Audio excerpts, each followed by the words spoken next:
اعوذ باللہ من الشیطان الرجیم، بسم اللہ الرحمن الرحیم۔ خواتین و حضرات، نالج فیکٹری میں خوش آمدید۔ ناظرین اکرام، انسانی ذہن تجسس اور سوالات کی وہ ایجادگاہ ہے جہاں روز نت نئے سوالات پیدا ہوتے رہتے ہیں، اور اگر ان کے جوابات نہ دیے جائیں تو شکوک و شبہات اپنی جگہ گھیر لیتے ہیں۔ یاد رہے، انسان کی پیدائش سے اس کے بڑھاپے تک جب جب جنت کا ذکر ہوتا ہے تو یہ سوال بہت سے لوگ پوچھتے ہیں کہ جنت میں مردوں کو تو حوریں ملیں گی اور جو عورتیں ہوں گی ان کو کیا ملے گا؟ تو ناظرین، آج ہم قرآن و سنت کی روشنی میں اس سوال کا جواب دینے کی کوشش کریں گے اور کمی بیشی پر اللہ تعالیٰ سے معافی کے طلبگار ہیں۔ ویڈیو شروع کرنے سے پہلے میں اپنے نئے آنے والے تمام ساتھیوں سے گزارش کرتا ہوں کہ چینل کو سبسکرائب کر کے بیل آئیکن کو دبا دیں، یوں آپ کو ہماری ہر نئی ویڈیو کا نوٹیفیکیشن ملتا رہے گا۔ خواتین و حضرات، اسلام ایک مکمل دین ہے، اس قدر مکمل کہ انسانوں کے حقوق سے لے کر جانوروں کے حقوق بھی اس دین میں ہمارے سامنے رکھ دیے گئے ہیں، اور عورت کو جو مقام اور رتبہ اسلام نے دیا ہے وہ کوئی اور مذہب نہیں دے سکا۔ اب چلتے ہیں سوال کی طرف۔ ناظرین، جنت میں مردوں کو جہاں حوریں ملیں گی وہیں عورتوں کے لیے بھی انعامات کا ذکر کیا گیا ہے۔ جنت میں داخل ہونے والی خواتین کو اللہ تعالیٰ نئے سرے سے پیدا فرمائیں گے اور کنواری حالت میں جنت میں داخل ہوں گی۔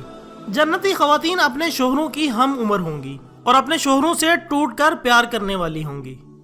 قرآن مجید میں ان تمام باتوں کا ذکر سورۃ واقعہ میں اس طرح بیان کیا گیا ہے: اہل جنت کی بیویوں کو ہم نئے سرے سے پیدا کریں گے اور انہیں باکرا بنا دیں گے۔ اپنی شوہروں سے محبت کرنے والیاں، یہ سب کچھ داہنے ہاتھ والوں کے لیے ہوگا۔ خواتین و حضرات، اہل ایمان میں مردوں کے ساتھ کوئی خاص معاملہ نہ ہوگا، بلکہ ہر نفس کو اس کے اعمال کی بدولت نعمتیں عطا کی جائیں گی، اور ان میں مرد و عورت کی کوئی تخصیص نہ ہوگی۔ اور اس بات میں کوئی شک نہیں کہ جنت کی خوشیوں کی تکمیل خواتین کی رفاقت میں ہوگی۔ قرآن مجید میں فرمان الہی ہے: اور داخل ہو جاؤ جنت میں، تم اور تمہاری بیویاں، تمہیں خوش کر دیا جائے گا۔ ناظرین اکرام، جنت میں داخل ہونے والی خواتین اپنی مرضی اور پسند کے مطابق دنیاوی شوہروں کی بیویاں بنیں گی، بشرط یہ کہ وہ شوہر بھی جنتی ہوں۔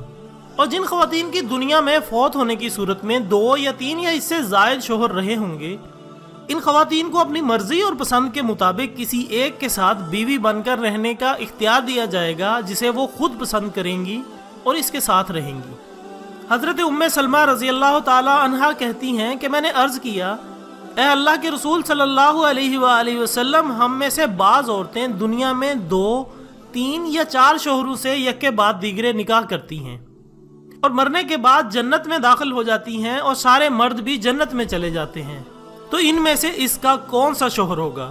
آپ صلی اللہ علیہ وآلہ وسلم نے فرمایا: اے ام سلمہ، وہ عورت ان مردوں میں سے کسی ایک کا انتخاب کرے گی، اور وہ اچھے اخلاق والے مرد کو ہی پسند کرے گی، اور اللہ تعالیٰ سے گزارش کرے گی کہ اے میرے رب، یہ مرد دنیا میں میرے ساتھ سب سے زیادہ اخلاق سے پیش آیا، لہٰذا اسے میرے ساتھ بیاہ دے۔ ناظرین اکرام، جنت میں حوروں سے افضل مقام نیک صالح عورت کو ہوگا۔ مرد کو جو حوریں ملیں گی تو نیک مرد کی نیک بیوی ان حوروں کی سردار ہوگی۔ حضرت ام سلمہ رضی اللہ تعالی عنہا سے روایت ہے کہ میں نے عرض کیا: اے اللہ کے رسول صلی اللہ علیہ وآلہ وسلم، یہ فرمائیے کہ دنیا کی خاتون افضل ہے یا جنت کی حور؟ آپ صلی اللہ علیہ وآلہ وسلم نے فرمایا: دنیا کی خاتون کو جنت کی حور پر فضیلت حاصل ہوگی۔ اور ناظرین، یہ انعامات کا مختصر سے بھی مختصر حصہ ہے جو جنت میں عورتوں کو عطا کیے جائیں گے۔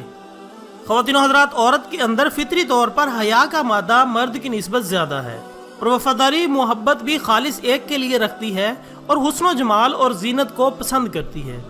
ان تمام باتوں کی مناسبت سے جنت میں یہ عیش کریں گی، اور نیک عورتیں حوروں پر افضل ہوں گی۔ اللہ تعالیٰ نے مرد و عورت کے لیے جنت میں عیش و آرام کی نہ ختم ہونے والی زندگی کا بندوبست کیا ہے، اور جنت کی یہ زندگی ان لوگوں کے حصے میں آئے گی جن لوگوں نے دنیاوی زندگی اللہ اور اس کے رسول صلی اللہ علیہ وآلہ وسلم کے بتائے ہوئے طریقوں پر گزاری ہوگی۔